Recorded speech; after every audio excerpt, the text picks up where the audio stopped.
Alright, I'm playing a little Adam RPG here, running back to the Mushroom Cult.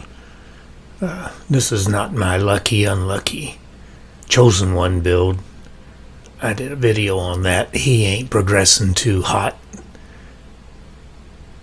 But I've been down here before, but I can't get past this group of nut jobs that's guarding the entrance to the second deal. So what I'm going to do, there's a personality check that I fail. And then it starts combat, and I'm a lone wolf, so I'm having trouble with the combat. So we're going to take care of that, and I'm going to spruce up with some cologne, because that'll make my personality a little bit better. That always helps to smell good. See, that jumped it up one.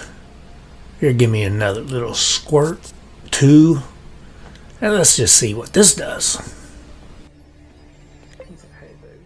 Well, there's those nut jobs, and they're wondering how I got down here, but there's no guards up there. Come to think about it, some people from the Exploring the Waste sent me down here. Okay, let me run through this because I've been through it before and see if I can get to this personality check, see if it makes a difference. But you gain experience if you do those top few anyway. And I'm assuming this is going to end the game, but there we go. Listen up, brothers. I'm ordering you to stop. You don't want bloodshed? Yes, my powerful charisma sunk into their hearts. We're finally getting somewhere.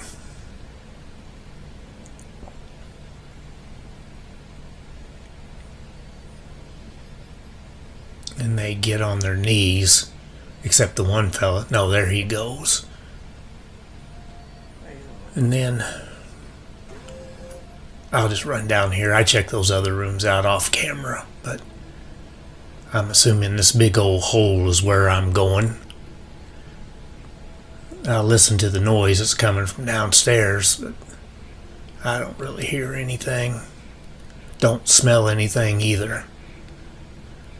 I'll try my dexterity, because it's 10, so I'm not for sure what's the limit on that, but I climbed down there like a monkey with incredible grace. Feet hit the floor on the second level. Now I'm here. We're going to talk to these fellers. You hold your breath as you enter the chamber, and I see Mr. General that's all glowing. He's asking if I'm the one that was sent to find the lost expedition. Yep, it's me. Last we meet, you was always so close, but we could never get near you, as if a proverbial fate itself drove you away. Johnny, I guessed your name correctly? Yep, you did.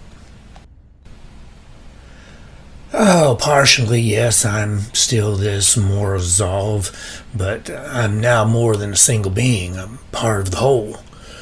Part of the mushroom web linking me to all the other living beings on the planet. With a kind of mycelium, you might say. Yes, I'm Morozov, but I'm also the thing that you see in the pods behind him.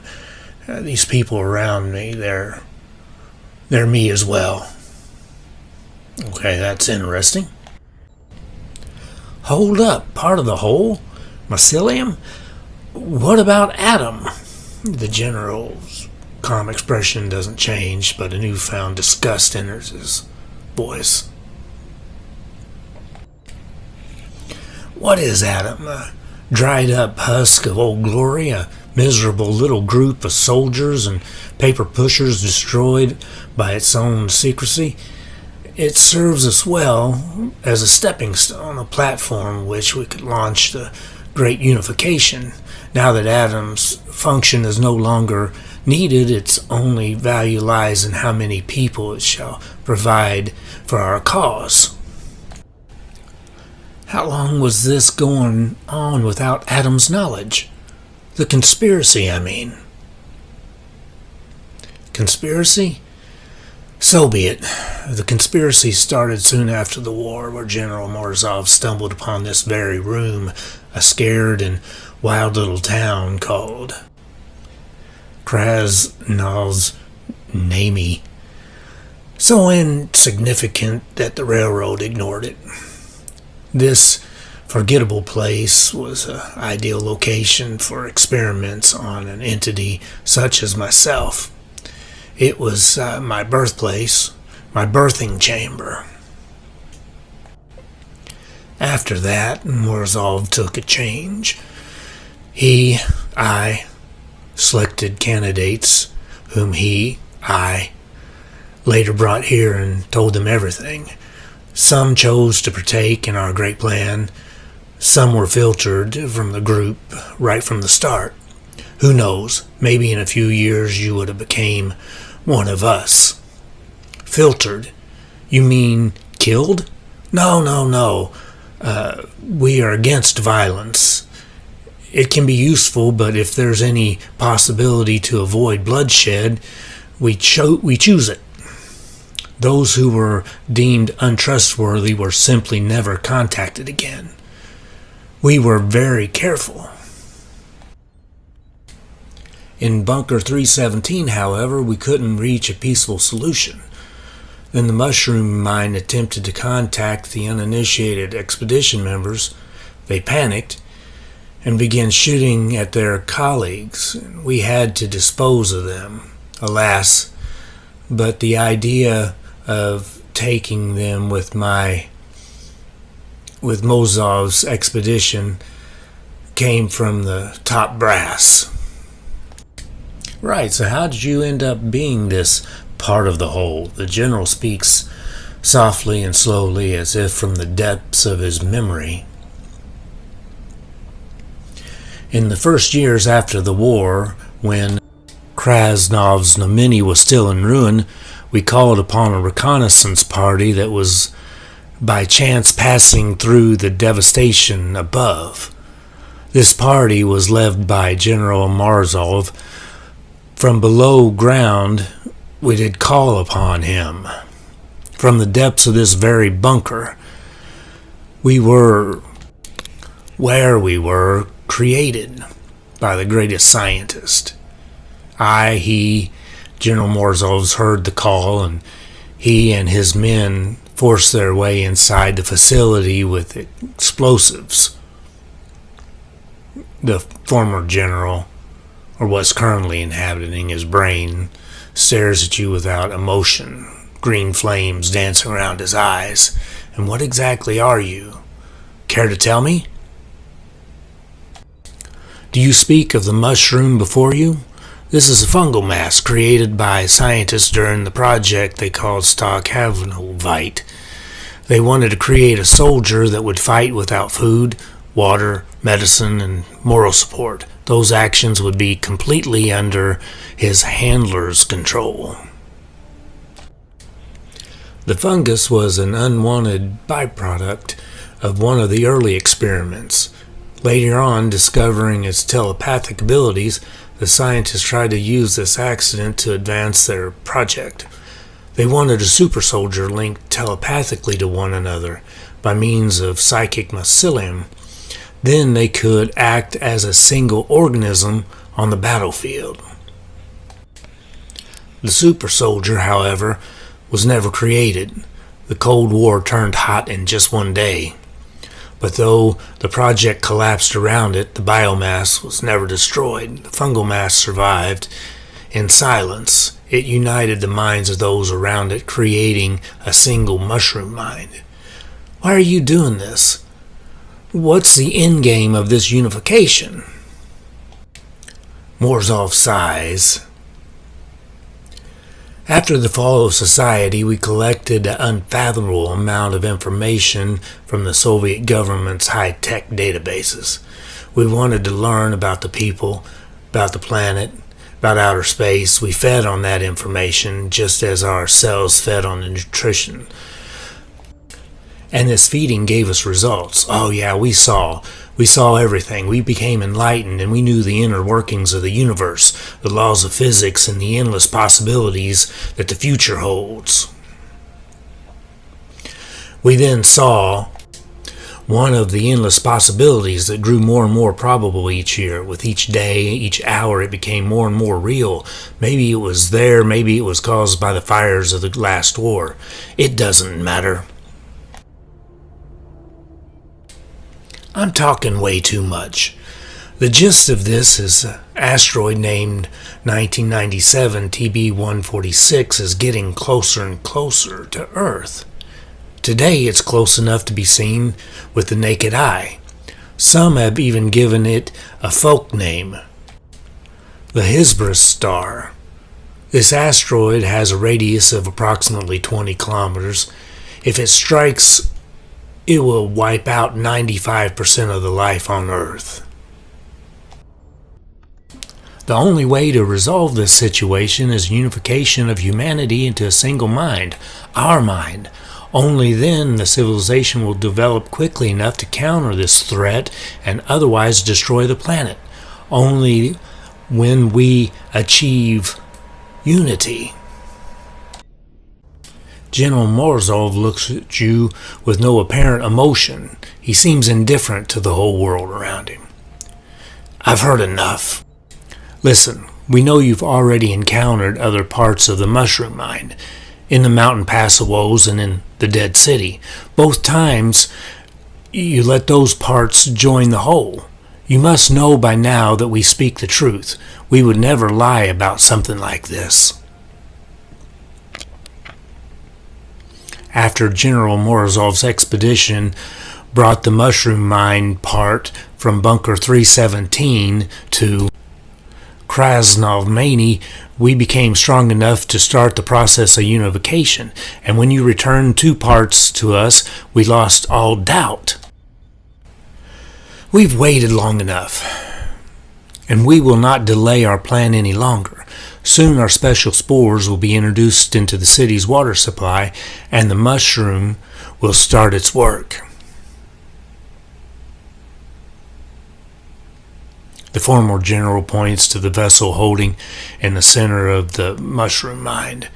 After the unification of Krasnov-Mani, we will develop a plan of action to save the planet. It must be done. The Mushroom Mind must not perish. Do you understand? Understanding all the circumstances, it's a valid idea. It saddens me, but it's true. The mushroom wants that every single organism wants survival. His personality will be dissolved in the process of unification. Hold up, let's reach a consensus of some sort. Hope? We operate on facts, not illusions. Illusions are what was left to us when we lost our technological crutch 20 years ago. Ponder this, will you? Losing their identity is scary for any human. If you start transforming people into parts of your hive mind, those untouched will unite and start a war against you. History will repeat itself. Your statement is logical, but this possibility won't keep us from fulfilling our plan. Well, it should. Different people will have different reactions to your unification. You won't fool every single human, and then there will be blood. Yes, this might happen. Every action can be countered, but no, the probable hardships ahead won't stop us from making the attempt. Was that hope I just heard in your voice? I thought you operated on logic, not illusions. No need for sophistry. You do not have a plan to stop the catastrophe. We do. It's that simple. Then there really is no other way. People never reach a solution for a problem of this magnitude in such little time. It's sad, but it's also true. We also understand that there may, theoretically, be other ways of solving the problem our planet has gotten itself into. Therefore, you may leave, look for alternative solutions. Who knows? Our plan might not be the only one that could save us. I'll do that. Go, and good luck to you. Who knows, perhaps you'll be the one to save this world instead of us. The probability of this actually happening is very small, though. The exit is in the next room. The corridor should take you to the surface. I'm not sure I made all the right choices, but it don't seem that bad to me, and who knows, maybe I'll find a alternative solution. You leave the mycelium building as if in a daze. You still can't believe it's all over. The long road has finally ended, and now the only thing left is to turn around and reflect upon the changes your actions have caused to life in the wastes. After becoming a single living organism, the Mycelium Society continued its quest to unite the people of the wastes, using not only its smarts, but also chemical weapons. After poisoning the drinking water and most of the city's supplies, the Mycelium Society quickly overtook Crescent's Pneumonia. Quickly did its citizens become meager parts of the united fungal mind. Their wealth was used to continue the spread of unity all across the wastes. Without Dan's strong leadership, the rest of the factory gang quickly dispersed. Most of the men traveled the world searching for work and a roof above their heads. Some became a new gang of lawless marauders who waged war against the trade caravans and villages they were once sworn to protect. The people of Atratna could hardly cope with the raids after Dan's gang dispersed. This is why when some kind people came over, offering humanitarian help and protection, they quickly agreed. Soon after, travelers started noticing something strange about the people of the small village. It was as they all had one mind. A red fighter settlement you founded, unfortunately, didn't last long, since it could not keep up with the neighbors. Gozin fled to the lands of the Gazalian barons, where he died by falling into an open manhole while drunk. Under the leadership of Maxim Maximovich, the feud that was about to become a full-fledged civil war ended and became nothing but history. The now peaceful community of merchants and guards quickly grew and turned into a much larger trade hub that was always ready to offer honest jobs to the people of the city that grew around it. As for you, some travelers say that they saw your dusty figure on the northern tract, traveling alongside several scientists and merchants. Mercenaries, on the other hand, claim they saw you with troops, completing unknown objectives in the deadly wastes. Drunken stalkers, however, swear that you helped them rummage through ancient ruins. There are lots of stories, but which ones are true? Only time will tell. Well, I think that hanging with the scientists and merchants is probably what I did. Anyway, that was all interesting. I wonder what would happen if I would have just went back to the waste and not through the door the other direction. Well, I'll blab at you later.